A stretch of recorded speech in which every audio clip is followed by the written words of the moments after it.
I was hoping you could bless us with the story again of how you actually found out you got the role. And I understand that you actually were working at Silver Cup Studios and working where they filmed 30 Rock, and you got to see Tina Fey and all the other actors several times a day.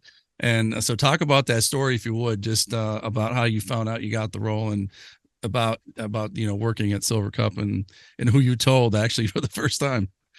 Yeah, that was pretty cool though. So the day that that part came to life, it was a lot going on. So just to rewind a little bit, about 6 months before that day, I had lost my mom, and she was the one who initially got me the audition for the role. Um, and up until then, working at Silver Cup, that was the first job I had gotten all winter. So me and my brother was in the same apartment that we lost her in, and cold dark winter. Going to sleep at 6 p.m., trying to sleep through the night so that we're not up at night in a dark apartment.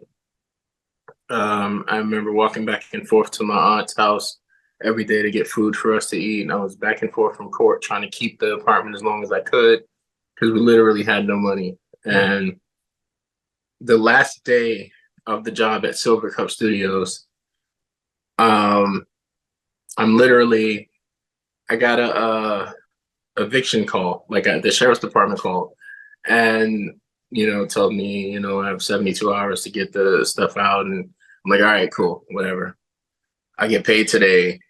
I'm gonna go home. Me and my brother are gonna pack up whatever we need, whatever we could take, go get a motel and figure it out from there. So that was literally my thought process. Hung up the phone. Tina Fey starts walking down the hall towards me, and I'm like, oh my God, that's Tina Fey. That's Tina Fey. That's also, and I'm a big fan. I'm Right.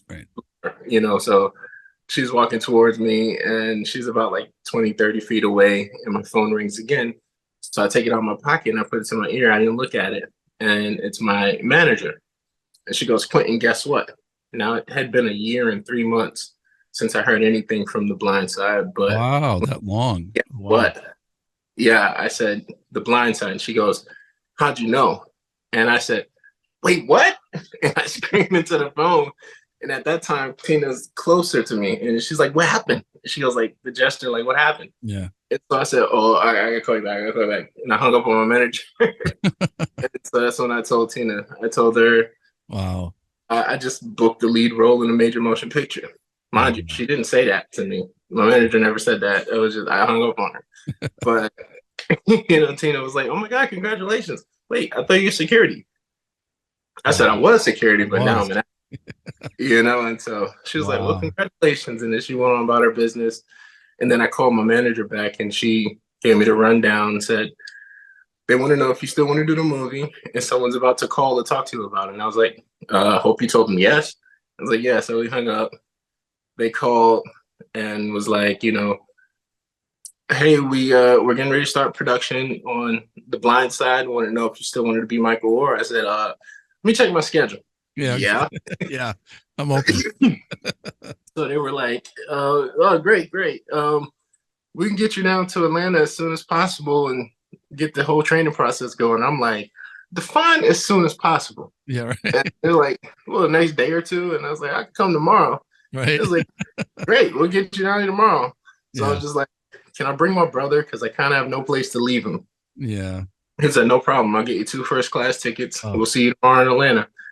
I hung up the phone, man. I was like, oh, thank you, Jesus. That is a divine intervention right there. Wow. Yeah. Just a great, just a great story about, how you got that role. And I think, just like I said, the movie itself grossed like over $300 million or whatever it was. It was huge. And just all the accolades afterwards. I mean, that just must have been for you a whirlwind of a time to be in that movie and be your first major role. I mean, how was it to walk on the set the first time and to just be with Sandra Bullock and Tim McGraw and all the people that were in that movie? It's just amazing. Amazing. Like I think from the time I first met Sandra, I was like literally I would tend to have these moments like, this is not real. This is not real. I'm dreaming. I'm dreaming. I'm gonna wake up any moment, you know. And so it was just funny. Like random times, I would be trying to take a picture of her with my phone, and then I like trying to sneak do the Right. picture. And then I zoom in on her face, and she's looking right at me. Yeah. And I'm like, oh, sorry. It's just funny. But she made it so fun to work with, and she eased my nerves and made it just, we became like family. So it was just like an amazing once in a lifetime experience that millions of actors hope for. And I was blessed to get the opportunity to do it. And just the accolades from that movie they're still coming today, Yeah. you know. So I'm forever grateful and everything.